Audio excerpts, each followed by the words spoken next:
Those visions of Cleveland's defense returning to glory, returning to dominance, well, they may be disappearing right before our eyes. So we'll talk about it coming up next on the Locked On Browns podcast.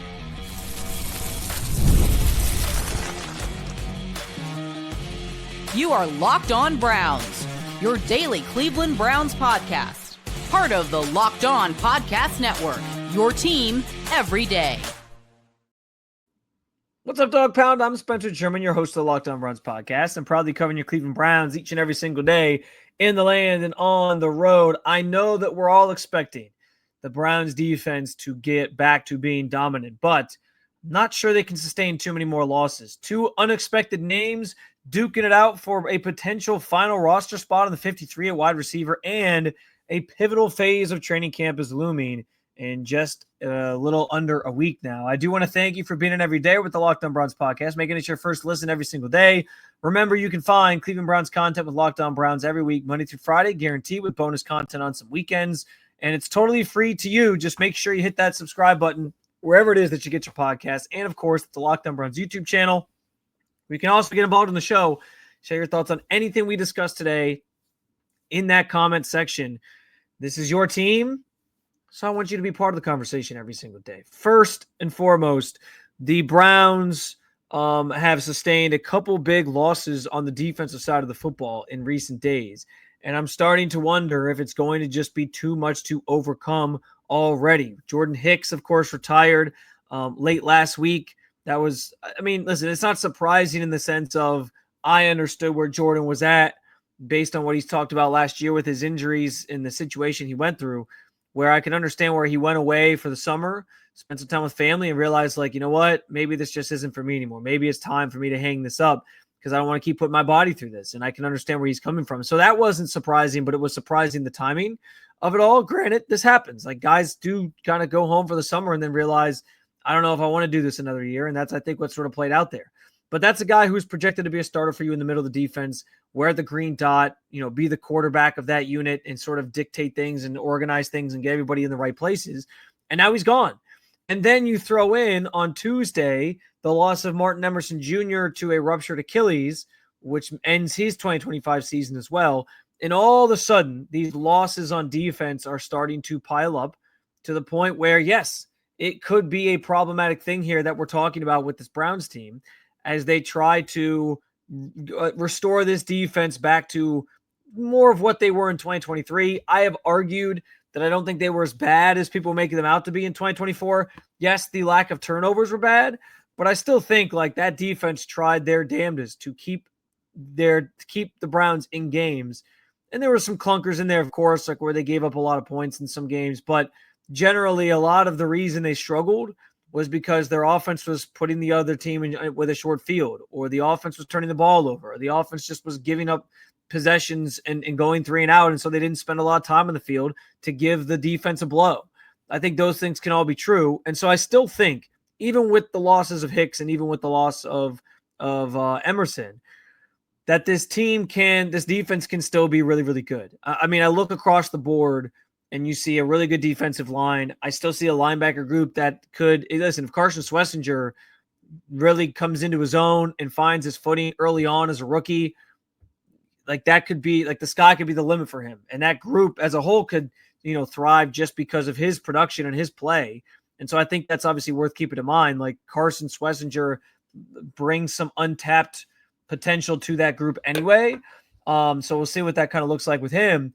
But around him now, like I am a little bit worried about the depth at linebacker. And then the same thing sort of applies to the secondary where, listen, the part of what the Browns had that was so nice these last couple of years was that you knew you had Denzel Ward, one of the best in football.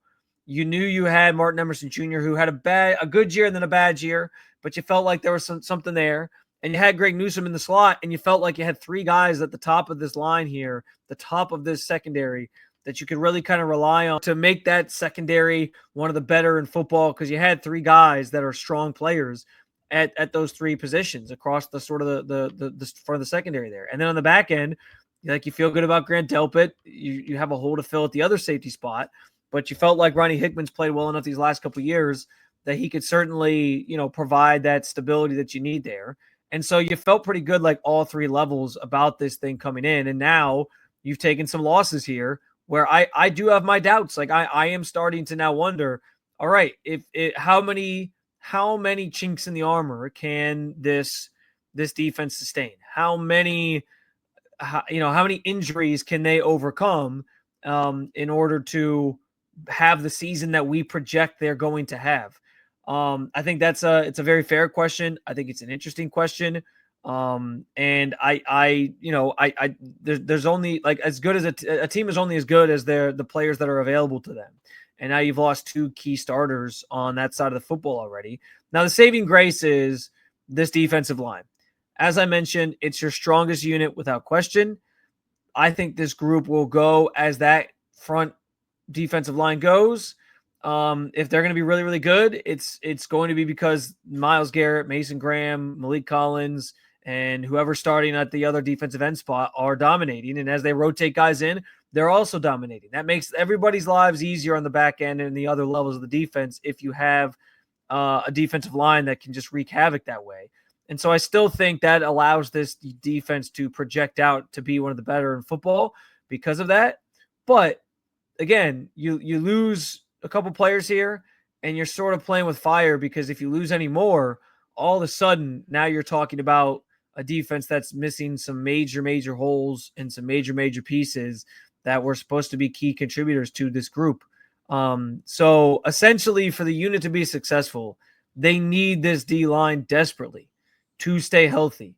No more injuries in the secondary can occur because now you're sort of thin there as you bump Greg Newsome outside and you sort of do some, I think, makeshift lineups or you try to sort of piece together however you're going to handle the nickel corner spot.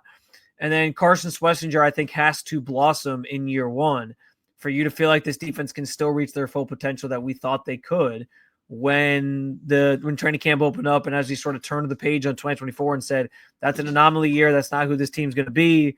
And we think they can bounce back. So they've put themselves behind the eight ball a little bit. And I shouldn't even say it like that because it's not like they, thought or believed that they were going to lose Martin Emerson Jr. to a fluke non-contact injury this early in camp.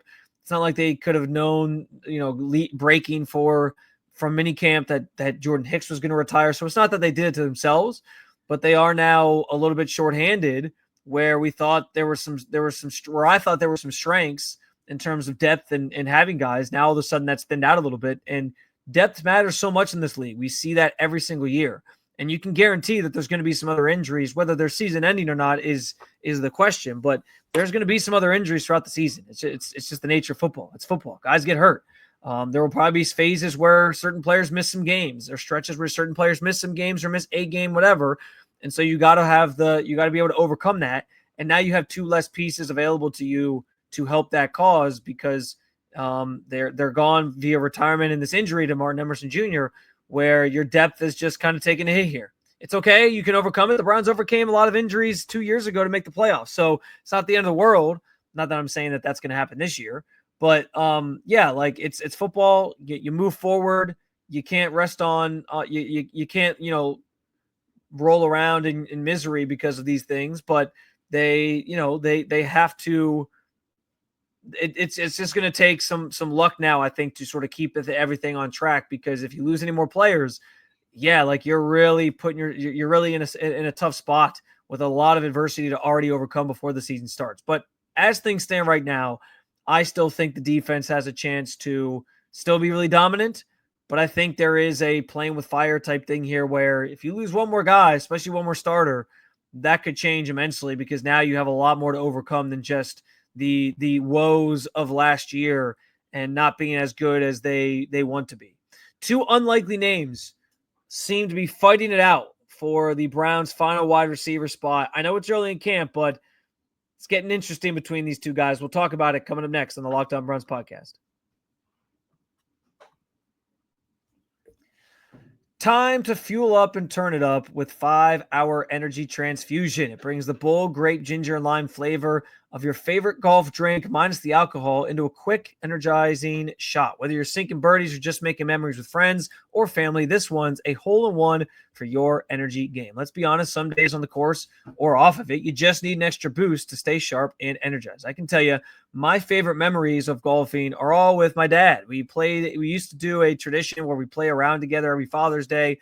That's kind of dissipated a little bit with me having a toddler now at home, but I hit some of the best shots of my life, played some of the best rounds of my life with my dad. And I wonder if I'd had even more better rounds against him or beat him a couple more times if I had been drinking the 5-hour energy transfusion. If you go to 5hourenergy.com today, that is the number 5hourenergy.com. You can use my promo code LockedOnGolf to receive 20% off your order. This offer is only valid through September 30th on one order and cannot be used with other promotions. The code is not good on subscription orders. Whether you're meeting up with friends or trying to turn 18 holes into 36, get the energizing boost you need to power through. Order transfusion flavored 5-hour energy today.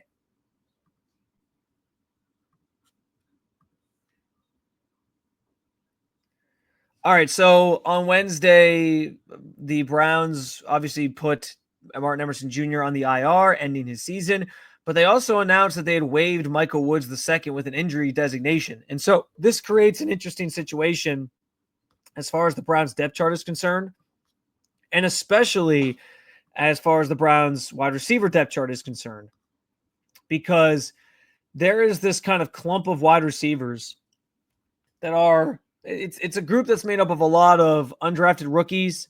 It's a group of guys that are largely unproven, draft picks of Andrew Berries that maybe haven't quite realized their full potential yet or quite blossomed in the NFL. And so we know sort of like the four main guys we're talking about with this team right now, I think, are obviously Jerry Jeudy, obviously Cedric Tillman, obviously Deontay Johnson, who's had a really good couple days.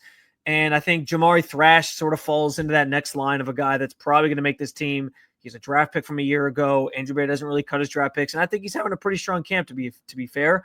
And then you throw in DeAndre Carter, because I'm maybe projecting here a little bit, but they brought him in this offseason. They signed him to be that returner, that return specialist for them. And so that gives you 5 guys. Generally, teams like to keep 6 wide receivers. Maybe this team won't because they're going to be doing more 12 personnel. We'll see how they manage that and navigate that, especially if they end up keeping 4 quarterbacks, which Andrew Berry said is a possibility. So we'll see. But with that 6th spot, if that's how many they're really going to keep, there is this interesting battle brewing where you have a couple different names that are all going to kind of come into play here. Caden Davis is one. He might have the inside track right now to be the guy that makes the team. But I am fascinated by Gage, Larvadain, and Luke Floriea as 2 guys that have really stood out at training camp as undrafted rookie free agents that the Browns signed before rookie minicamp and then kept around as part of the 90-man roster here for training camp. And I've been saying it, like, if there is a position group that somebody under the radar can earn a spot and make this team, it is going to be at that position. It is going to be at wide receiver because there just isn't a ton of experience and talent in that room right now after you get through Jerry Jeudy, Cedric Tillman, and Deontay Johnson, because those guys are the most experienced guys, and those guys are the 3 sort of top line guys that this team has sort of penciled in right now. And so again, there's this opportunity created because I would have thought like that next wide receiver up for me would have probably been Michael Woods II, but he hasn't been able to stay healthy. He has not been out there practice in several days. And so that's why they obviously waived him and with an injury designation and moved on. And they're, again, creating now this opportunity for somebody else to swoop in and make this roster spot. Now, where it gets interesting is you obviously have David Bell still unavailable. He's on the non-football injury list right now. And so I don't know what his projection is to return. If his projection is to return at some point during training camp, I'm going to kind of assume not, but we'll have to sort of see how that plays out and where he sort of starts the season. Maybe he ends up being like a pup guy, similar to Deshaun Watson, which I think is going to happen with his injury designation. And so that would mean he has to miss a chunk of the season to start, and we'll see. But if David Bell were to come back in the fold, I think the Browns would obviously love to have David Bell do enough and show them enough that he makes this roster as their 6th wide receiver, especially because, again, Andrew Berry draft pick. We know he likes to keep his own draft picks. He rarely parts ways with those guys. Sometimes he holds on to them too long because they're his guys. But regardless, there is this battle certainly brewing, and there's this now sort of new opportunity that's blossomed and popped up here for one of these under the radar wide receiver names to make this team. And I'm not saying it's going to be one of those guys. I think Cade McDonald, who's another undrafted rookie free agent, has had a little bit of a rough camp. He's dropped a lot of passes and bobbled a lot of passes, has not been his best. I just haven't mentioned some of these other guys as much down the depth chart here, but it's been Gage, Larvadain, and Luke Floriea who have stood out the most. I can tell you, like every day, pretty much every day, you're getting like a Luke Floriea play with some quarterback. It doesn't even matter who. It's some days it's Dalen Gabriel, some days it's Shedeur Sanders. I know Shedeur found him for a touchdown last week at a practice. Like he's just constantly out there making plays. The biggest detriment for Luke Floriea is that he's undersized, obviously. He played at Kent last year. He's a smaller stature guy. That makes it harder for him to make this team unless he really shows, hey, I can do something on special teams. But I would sort of bank on, if I had to guess today, I would bank on Luke Floriea being a guy that they probably cut and try to get to the practice squad. Now, what's interesting is if he, stands out as much as he stood out to this point, if this continues throughout camp, could you see a world where they allow that he makes the initial 53 as like an ode to good job on everything, like congrats on your efforts, and you did this as like an honorary thing, and then they sort of release him and get him to the practice squad, and that's kind of how you make that transition for him? Sure, I think there's a possibility that that's how that plays out. You could also do the same thing with Gage, Larvadain, and I could be way off here, and neither of these guys makes this roster. But I think Gage, in a similar vein, has also made a ton of plays. There was that play. It was the one that probably would have been a sack on Shedeur, where he threw it up to the back of the end zone. Gage comes down with it, gets 2 feet in. It was a really impressive throw and catch. And like that was a play that stands out in my mind. But he's constantly having his name called, and it's hard not to miss either of those guys out there making plays with whoever's in at quarterback at any given time. They have been absolutely balling out, and I think it's going to be interesting to see with Michael Woods now out of the picture and a ton of inexperience at that position. As I've said, like see who among those two potentially does enough to maybe be that last receiver on the depth chart when they got to cut the roster down to 53 players. And and also honestly, I mentioned the special teams piece with Floriea specifically. That's honestly what it might come down to. It might come down to which of those guys can give you more on a special teams basis. And I have seen Luke Floriea taking some snaps in like punt return. So he's been back there sort of working on some return stuff. And so there's a chance that maybe he finds a space that way. I haven't seen Gage, at least to my memory, doing that quite as much. I don't necessarily think he's like that return type guy, but I'll be sure to pay more attention to that when they're back at camp on Friday. But regardless, like whoever of those two maybe can make a bigger impact on the special teams units is maybe where the decision ends up lying, unless they just decide to go with Caden Davis when it's all said and done, who's had a fine camp. But I just think I've noticed Gage and Luke doing a little bit more and having their names called a little bit more than even Caden Davis has. And so I think that's something to keep an eye on. If you're planning on coming to camp, there's only a few days left of open practices. I believe it's just these next 3 days, Friday, Saturday, and then Monday. Watch those two guys because they have both had really, really strong camps to this point, and that could be sort of the battle for wide receiver 6 on this depth chart by the time August concludes and you got to cut the roster down ahead of the regular season. So some fun stuff there. More fun stuff is on the horizon because if you're hoping for some changes drastically in the quarterback competition, next week will be critical. We'll talk about it coming up next on the Locked On Browns podcast.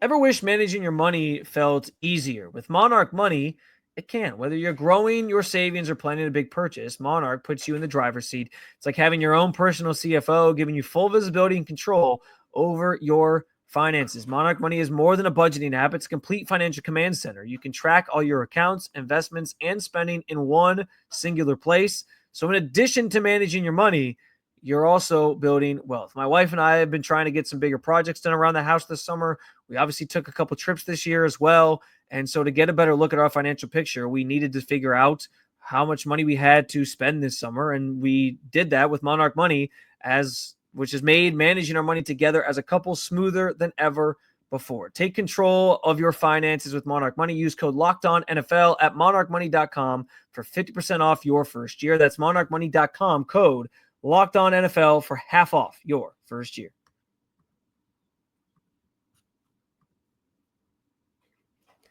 All right, so I know everybody obviously is following along with the quarterback competition. They all want to see who's going to be the guy who wins the starting job. And they're also, I think, anticipating or hoping that there's some changes coming, that certain guys, maybe it's Shedeur, maybe it's Dylan, like get more opportunities than they've been given to this point, or they get opportunities in certain key situations to this point.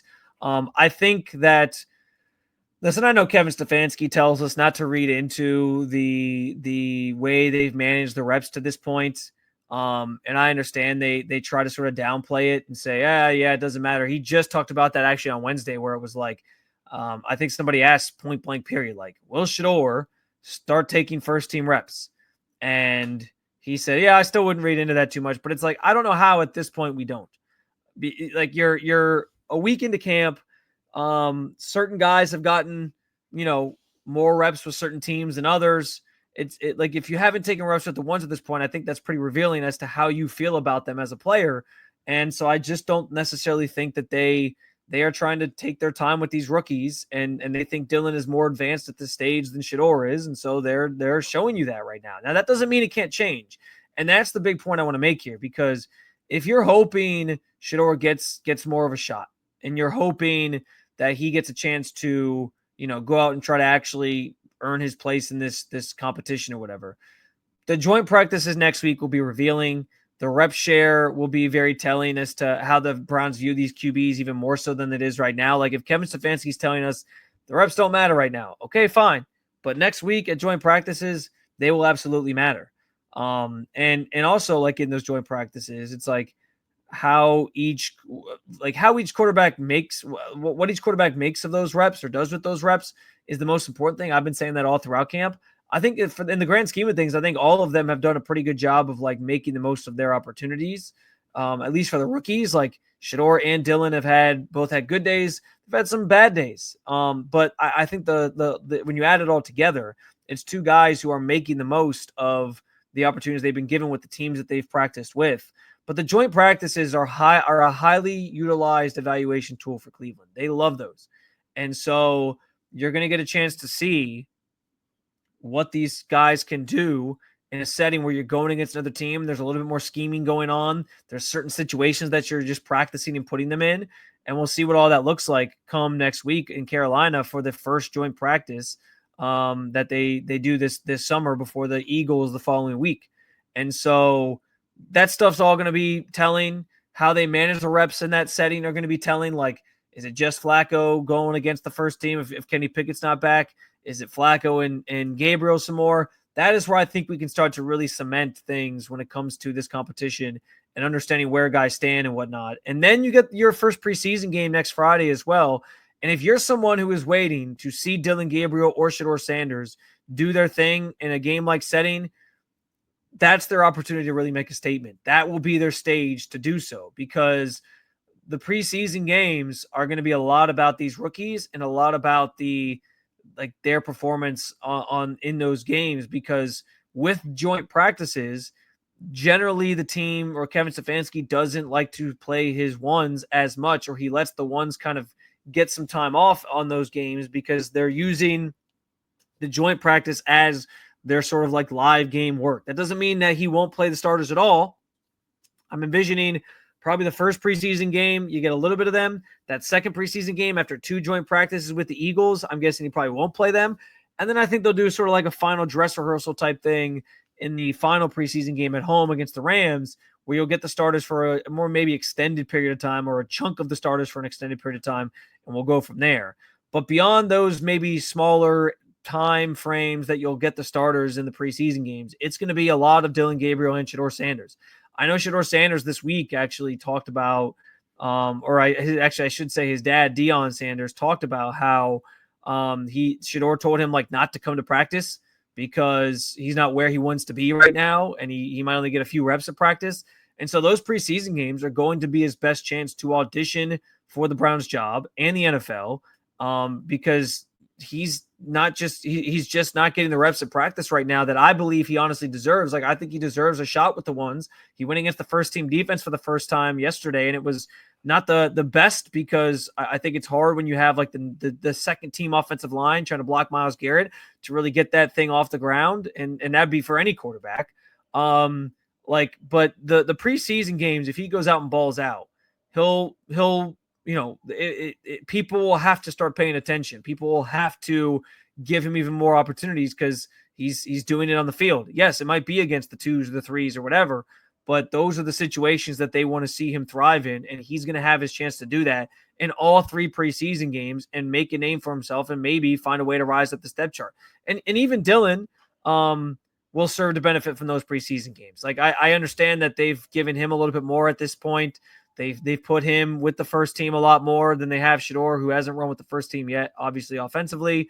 And so I think the preseason almost becomes about the 2 rookies more exclusively, and who looks better in those settings, in those game-like settings, those simulated games. Like that, I think will matter when they come back to practice that following week to see what these guys do. So if you're waiting for the rookies to get even more opportunities, if you're waiting to, if you're kind of just over like the practice tape at this point, and I know I certainly am, like watching these highlights and talking about it, I can't wait to see them actually put the pads on against another opponent and play some competitive football, even if it's not, fully meaningful football. Like, there's things that you can still take away and gather from those games.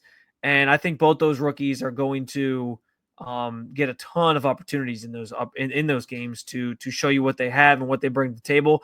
And it very well might be where they make the biggest name for themselves and can impact this depth chart in a meaningful way. That's also dependent on what happens with Kenny Pickett. If he's back, if he's not back, he might already be out of this competition, and it might just be the 3 guys that are still active right now, or the 3 guys that make the roster when it's all said and done. We'll have to see, but certainly something to keep an eye on there. And I know the quarterback competition will continue to be followed very, very closely, including tomorrow when they're back on the practice field on Friday, and then Saturday, and then Monday before they hit the road to Carolina. We're already over a week into training camp, and there's plenty more to come. So make sure you hit that subscribe button to make Locked On Browns your first listen every day. And for your second listen, check out Locked On Bets, where you betting experts Lee Sterling and Kevin Rogers have daily MLB locks and can't miss football futures. Or keep it local, as I always like to say. Check out Locked On Cavs or Locked On Guardians. Thank you for being an everydayer at the Locked On Podcast Network. I will talk to you again real soon, Cleveland. See ya.